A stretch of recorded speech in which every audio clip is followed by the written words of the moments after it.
Olá, eu sou Marcelo Saad e hoje estamos juntos para esta apresentação Centros de Força e Perispírito. Isso é um dado fundamental para todas aquelas pessoas que desejam conhecer os corpos sutis, a sua influência sobre a saúde, sobre o processo do adoecimento e sobre os processos terapêuticos. Nós começamos falando que os corpos sutis, de um modo geral, já foram descritos por muitas culturas ao longo de toda a história humana, por diferentes nomes, de diferentes formatos, com diferentes propriedades. Essa tabela do colega Marcos Zulian Teixeira mostra algumas representações diferentes e em destaque, ali embaixo está o que é dito pela doutrina espírita, onde nós temos o corpo físico, temos um princípio vital, que nós vamos detalhar na sequência, temos o perispírito, que é o corpo espiritual, e temos o espírito propriamente, a nossa essência, a nossa alma. Vamos agora ver o que acontece nos indivíduos encarnados e também nos desencarnados. Vemos aqui uma sequência de elementos sutis, começando ali pelo espírito, propriamente. Nós vamos dizer depois as propriedades de cada um destes elementos. Temos o perispírito, que é o veículo de manifestação do espírito. Vemos aqui o duplo etérico, nosso corpo vital, que vamos também detalhar, e o bem conhecido corpo físico. Todas essas instâncias estão presentes nos encarnados. Os desencarnados vão ter apenas o perispírito e o seu espírito, evidentemente. Já não tem a necessidade do duplo etérico, que serve apenas para sustentar a vida material no corpo físico. Começando pelo marcial, que é o espírito. O nosso espírito é descrito como algo que não tem forma, é uma chama, uma centelha, um clarão, é o pensamento puro, é energia pura, é algo que nós temos dificuldade para entender e descrever nos nossos termos. O que importa saber é que o espírito não exerce uma ação direta sobre a matéria. Por isso, ele vai necessitar do perispírito, do seu veículo espiritual. E o espírito é a origem da nossa consciência, do nosso pensamento, de tudo aquilo que nos define como indivíduos. Passamos, então, para o perispírito. O perispírito tem como sinônimo o corpo astral. Ele é composto por matéria fluídica do mundo onde o espírito está acoplado. Portanto, é uma matéria sutil, eterizada, com propriedades diferentes da matéria ordinária que nós conhecemos, mas é matéria. E, portanto, serve como interface para que o espírito possa agir sobre o mundo material que nós conhecemos. O perispírito tem forma humana, com todos os seus órgãos, com todas as suas células, né? Na verdade, o conceito correto é: o corpo físico é uma cópia do corpo perispiritual. Então, nós identificamos tudo aquilo que nós temos no corpo físico, podemos verificar também no perispírito. O perispírito possui chakras, possui centros de força, que nós vamos falar também o que eles são e o que eles fazem na sequência. Mas apenas para dizer que esses chakras estão presentes no perispírito. Continuando aqui no perispírito, temos que ele tem como função intermediar o espírito e o corpo físico. Já falamos bastante sobre isso. O perispírito molda o corpo físico na nova encarnação. Ou seja, durante a gestação, o perispírito serve como um centro de atração para a matéria se juntar e ir formando este novo embrião. É um modelo organizador biológico. Arquiva sensações, emoções, ocorrências pelas quais aquele indivíduo passa durante uma encarnação ou no processo de erraticidade da desencarnação. Isso vai ficando em algum lugar oculto do perispírito. O espírito nem sempre tem acesso a tudo isso, mas está lá guardadinho tudo pelo que ele passou. E o perispírito é aquele que é curado nas cirurgias espirituais. Se as nossas enfermidades físicas começam no perispírito, então a cura também precisa começar lá, e uma intervenção sutil, como uma cirurgia espiritual, vai agir sobre este corpo sutil. Prosseguimos aqui descrevendo agora, continuando mesmo no perispírito. Importante lembrar que ele não tem as limitações do corpo físico. Quando ele está liberto da matéria, ele não se limita à matéria física, à água, ao fogo, nada do que nós conhecemos interage com a matéria sutil do perispírito, né, que tem propriedades físicas diferentes. Porém, o perispírito, sendo moldado pela mente, pode conservar as limitações desta matéria sutil de quando ele era encarnado. Vamos imaginar um indivíduo que tenha morrido em um incêndio e ele, quando desencarna, ele pode verificar que o seu perispírito se encontra com queimaduras. Porém, o fogo não queima o perispírito. O que acontece é que a mente desse indivíduo, com aquele trauma da queimadura, moldou o seu perispírito com esta deficiência, tá? Então, sempre também é importante lembrar disso. O perispírito é moldado pela mente. Ele é plástico e responde aos comandos mentais.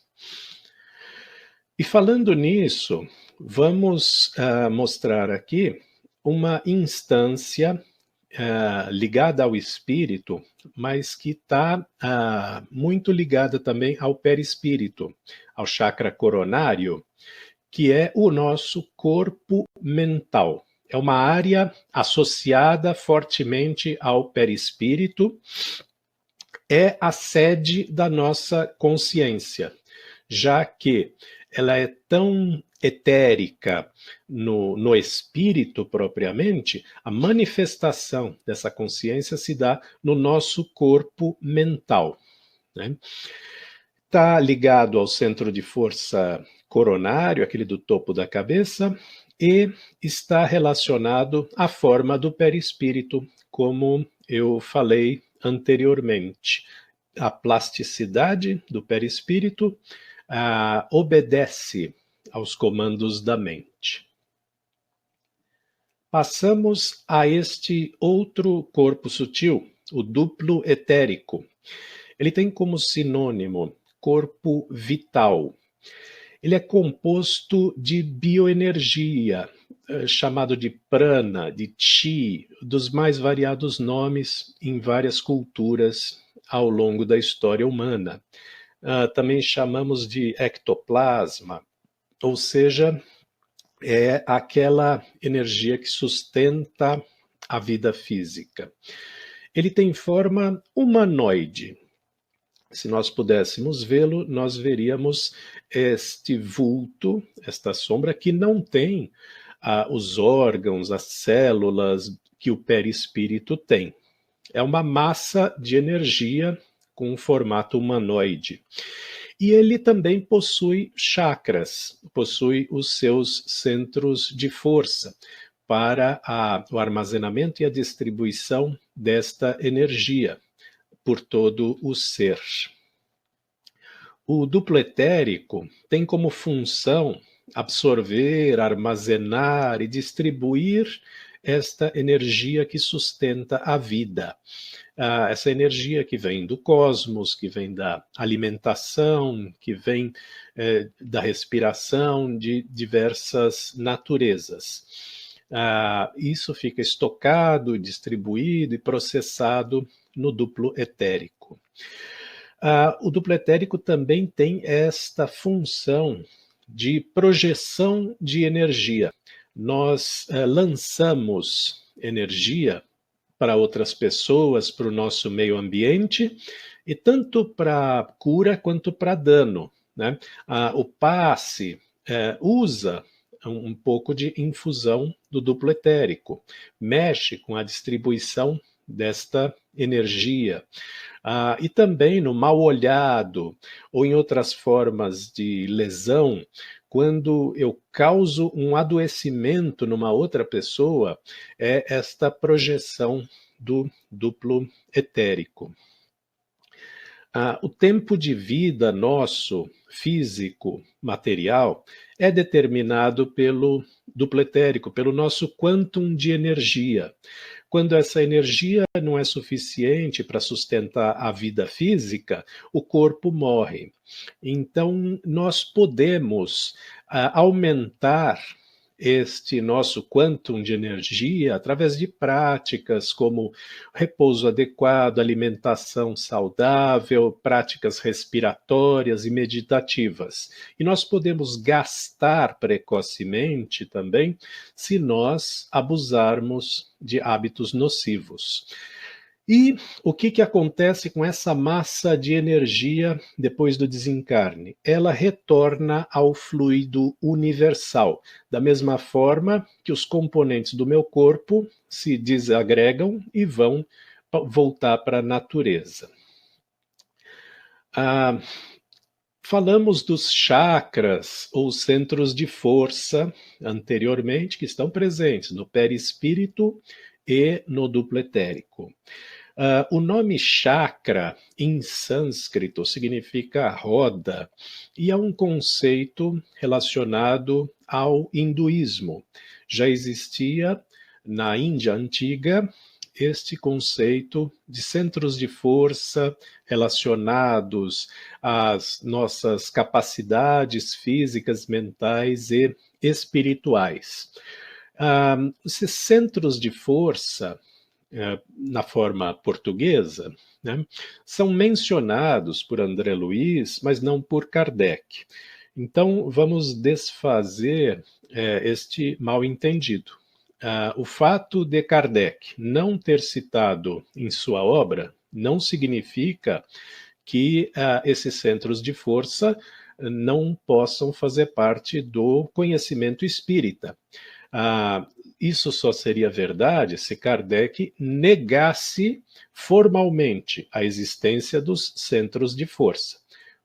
Como Kardec não fez isso, e como o próprio Kardec disse que ele não tinha trazido toda a verdade sobre todas as coisas, complementos ao material de Kardec são necessários e bem-vindos. Os chakras, ou centros de força, eles são pontos de comunicação entre os corpos sutis e entre estes e o corpo físico.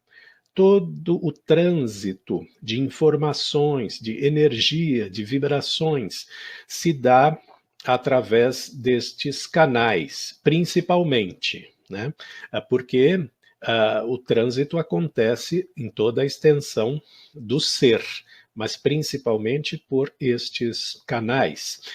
E nós temos no topo, representado no topo da nossa cabeça, bem no alto do crânio, o centro coronário. Porém, neste corte da figura, estamos vendo o centro coronário representado no centro do encéfalo, onde está a glândula pineal. Né? Numa topografia de superfície, nós o colocamos no topo da cabeça. Num corte como este, representamos ali no centro do encéfalo.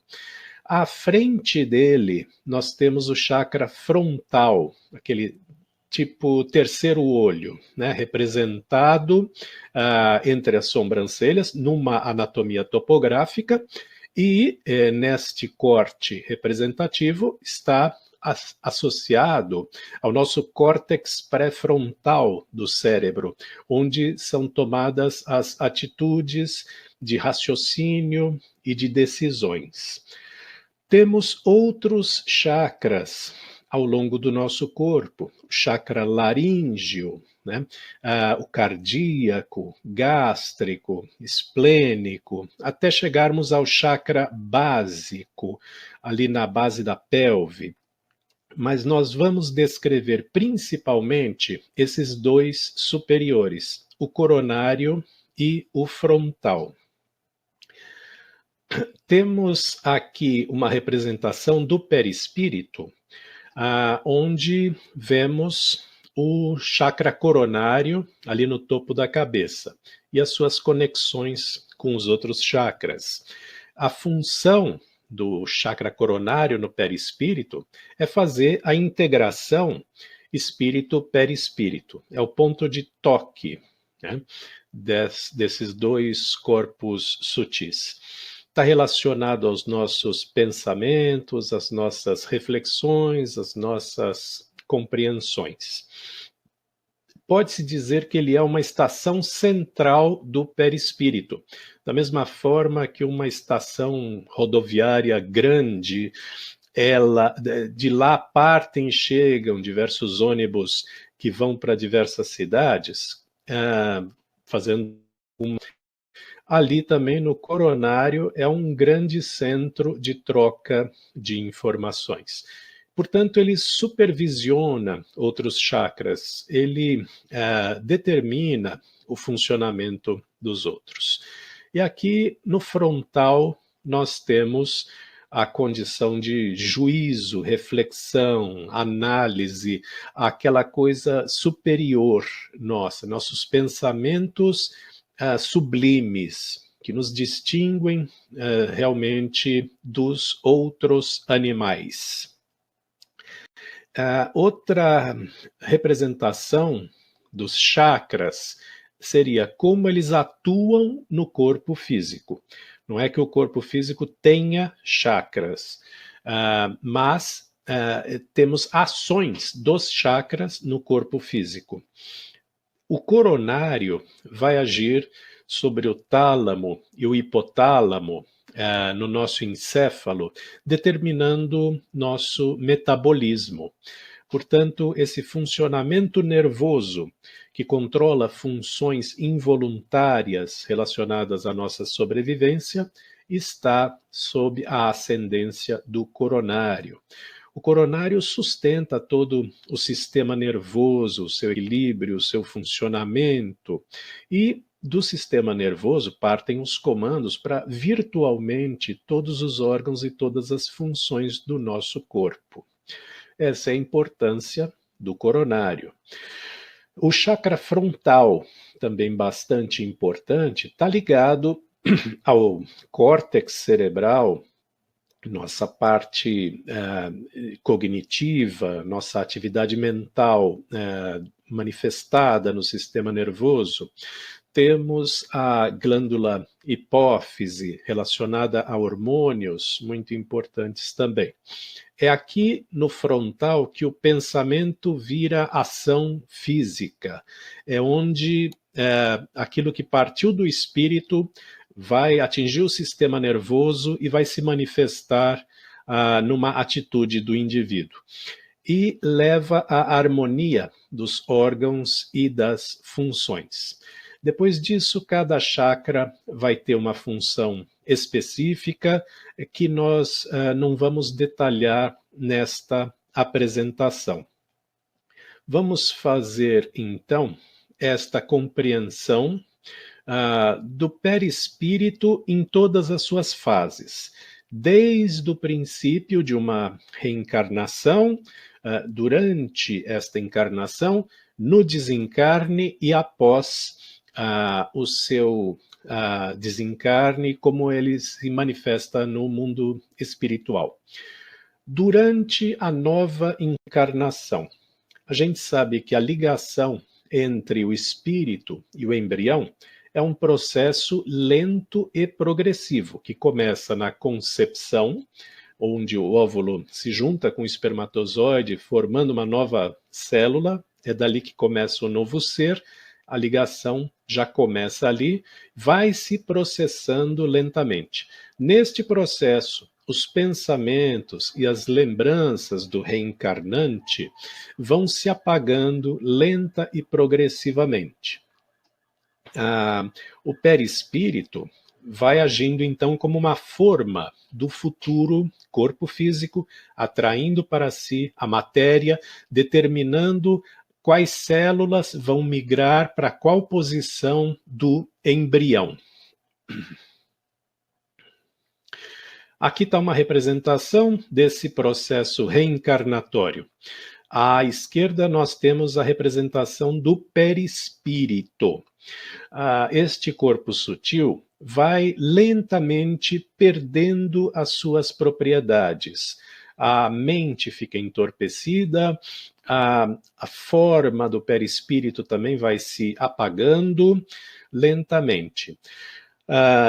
E aqui no centro nós temos esta ligação, que vai se processando também lentamente, que se formaliza no nascimento, depois dos 9 meses, e que vai amadurecendo ainda ao longo dos primeiros anos de vida do bebê.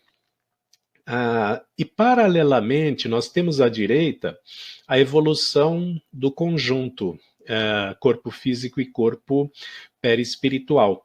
À medida que vai progredindo o feto, o perispírito vai regredindo cada vez mais, até realmente perder toda a sua consciência, as suas características anteriores, e então iniciar oficialmente a nova encarnação. Como é que é o perispírito no encarnado? A descrição que Kardec faz é que ele não está encerrado no corpo físico como se fosse o pássaro numa gaiola, né?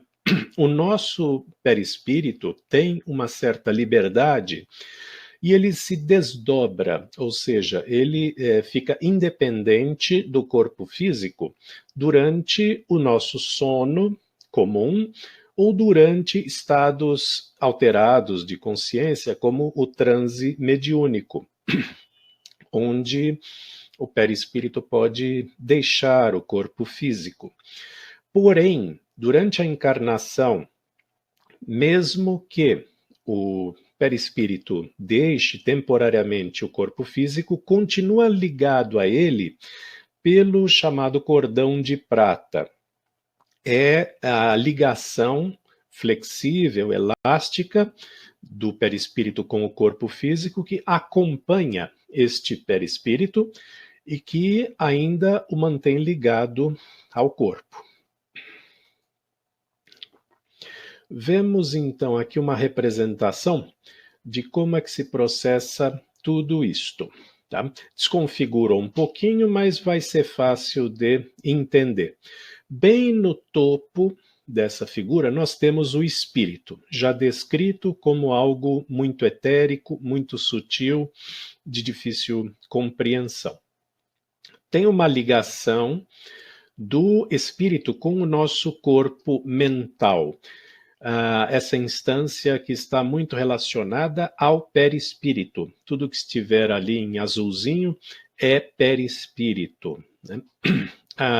O corpo mental tem uma ligação muito íntima com o chakra coronário, que por sua vez tem uma ligação com o chakra frontal, e dali do frontal, como nós falamos, é onde o pensamento vira ação.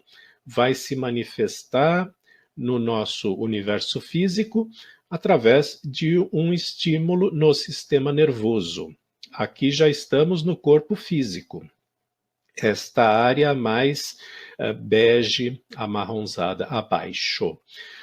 O sistema nervoso vai ordenar a produção de hormônios, de substâncias, de impulsos elétricos que vão agir até a um nível celular, molecular, determinando o funcionamento e o equilíbrio do nosso corpo físico.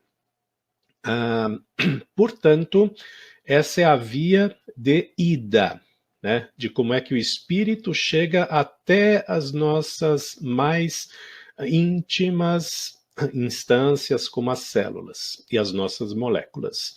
O caminho de volta também existe, ou seja, as sensações, tudo aquilo pelo que passa o corpo físico, vai fazendo o caminho contrário, chegando até o espírito, ficando armazenado no perispírito e chegando até o espírito. E vemos que na transição entre o plano espiritual e o plano físico, podemos ter obsessores ou benfeitores que vão participar também desse processo, sempre por sintonia. O perispírito no encarnado, né? Eu tinha feito aqui um desenhinho da aura, mas que não apareceu aqui neste desenho. Então, seria a minha aura, né? A aura que um médium vidente, por exemplo, pode ver, pode ser uma projeção tanto do perispírito quanto do duplo etérico. Se esse médium tivesse a capacidade de filtrar, quero ver só a aura do perispírito, ela mostraria o nosso estado psíquico, já que esta emanação, a nossa psicosfera, está relacionado ao nosso perispírito pela relação íntima que o corpo mental tem com ele. E se esse médium conseguisse regular a sua visão para enxergar só a aura determinante a partir do duplo etérico, iria mostrar o nosso estado de saúde física, o nosso equilíbrio orgânico, já que o duplo etérico sustenta a vida física, aquele nosso quantum de energia. Temos a proposta da fotografia Kirlian de mostrar a situação da aura, porém, a fotografia Kirlian é um efeito da física, como o arco-íris também é. Portanto, é difícil a gente poder garantir que a interpretação da fotografia Kirlian poderia mostrar a situação do perispírito ou do duplo etérico, baseado apenas na harmonia daquela imagem que se forma ou da beleza que ela tenha, é difícil extrapolar para essas coisas. Durante o desencarne, o que é que vai acontecer? Da mesma forma que a encarnação, o desencarne é um processo lento e progressivo, onde todos os laços que unem o perispírito ao corpo físico são desligados de um modo definitivo. Portanto, este espírito não pode voltar a animar este corpo físico. E o nosso corpo espiritual é igual ao nosso corpo físico. Nós dissemos que a nossa atitude mental molda o nosso perispírito, portanto, ele está constantemente sendo moldado pela visão que eu tenho de mim mesmo. De modo que, quando eu desencarno e olho com os meus olhos perispirituais para o meu corpo perispiritual, eu enxergo a mesma coisa que eu enxergo quando eu olho com os meus olhos físicos para o meu corpo físico. No desencarne, o indivíduo vai manter aquela apresentação que tinha pela sua representação mental, que geralmente reflete a forma da última encarnação. Então, se este espírito desencarnou na velhice, ele ainda se apresenta como um velho. O seu perispírito tem as marcas da idade. Aos poucos, ele pode se desfazer desta lembrança, desta imagem pessoal e vai aos poucos se desfazendo desses sinais da idade, de modo que pode se apresentar de uma forma mais jovem. E o contrário também, se ele desencarnou na juventude, ainda vai levar algum tempo para obter os traços da maturidade, né? Então, aquele que desencarna como criança tem essa autovisão como criança, então ainda, apesar de ser um espírito muito antigo, muito velho, que já passou por diversas encarnações, durante algum tempo ainda se apresenta desta forma infantil. Depois do desencarne, alguns espíritos carregam as marcas que denunciam a sua psicosfera. Então, eles vão ter que passar por uma reeducação, um refazimento e, às vezes, uma nova encarnação para sanear essas marcas. Como eu disse, nada pode materialmente afetar o perispírito, mas a lembrança de algum mal feito, algum trauma, pode levar a marcas no perispírito. E essas marcas podem acabar sendo difíceis de serem modificadas, porque, apesar da plasticidade do perispírito, existe toda uma técnica e uma elevação moral para poder fazer as mudanças. Aqui uma representação de um espírito que cometeu um suicídio, e ali o seu perispírito está apresentando o ferimento do tiro, né? Isto é devido ao trauma, devido à conservação desta identidade de suicida no seu campo mental. Depois do desencarne, a aparência do perispírito pode se modificar conforme a faixa vibratória, conforme o nível moral, conforme o adiantamento de compreensão daquele espírito. E com esse aperfeiçoamento, aumenta o poder plástico sobre o corpo espiritual. Espíritos mais elevados podem criar alterações na sua aparência perispiritual em minutos, de modo até que, se for necessário se apresentar como Bezerra de Menezes, para convencer algumas pessoas que necessitam desta apresentação, um espírito nobre pode assumir essa forma, satisfazer ali aqueles indivíduos, porque ele tem esta flexibilidade. Os espíritos medianos podem levar alguns anos para fazer essas modificações no seu perispírito, e aqueles inferiores acabam mantendo essa forma terrena por um longo tempo, e às vezes isso só vai se modificar numa outra encarnação.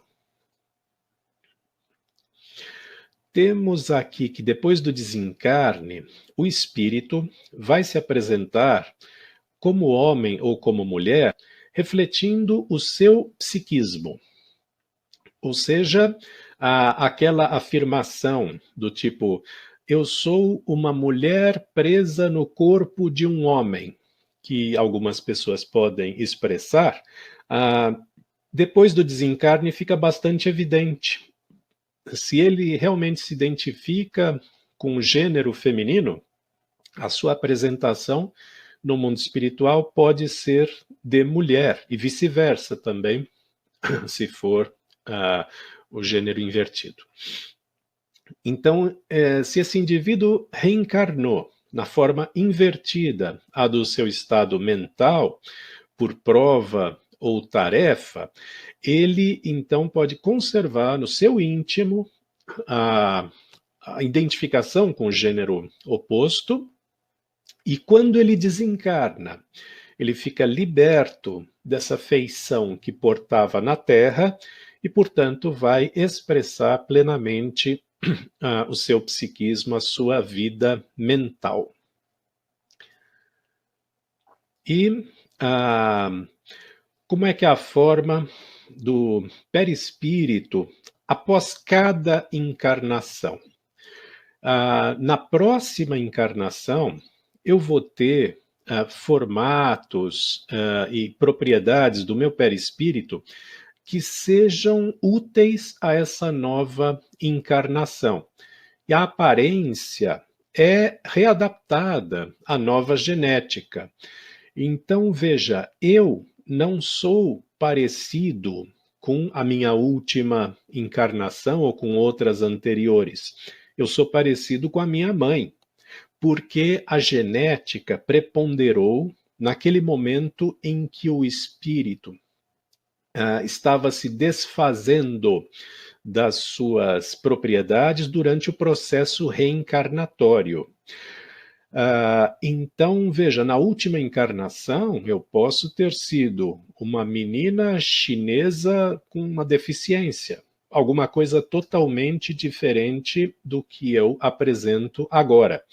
É importante saber disso, porque senão eu vou achar que o ator Keanu Reeves é a reencarnação de Tchaikovsky, apenas considerando esta similaridade física, né?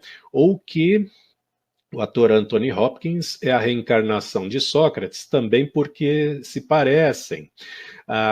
Então, veja, não busquemos aquilo que fomos em outras encarnações olhando quadros de museus ou representações históricas. Nós vamos acabar incorrendo em erro. Cada encarnação é única e apenas o que passa de uma encarnação para outra são marcas de difícil remoção no mundo espiritual, como aquela que eu mencionei, do suicida. Tá? Isso é o que vai de uma encarnação para outra. Todo o resto, aparência, e até mesmo o gênero, como nós citamos, masculino ou feminino, muda conforme a necessidade da nova vida física. Aqui uma palavra sobre a doação de órgãos, né?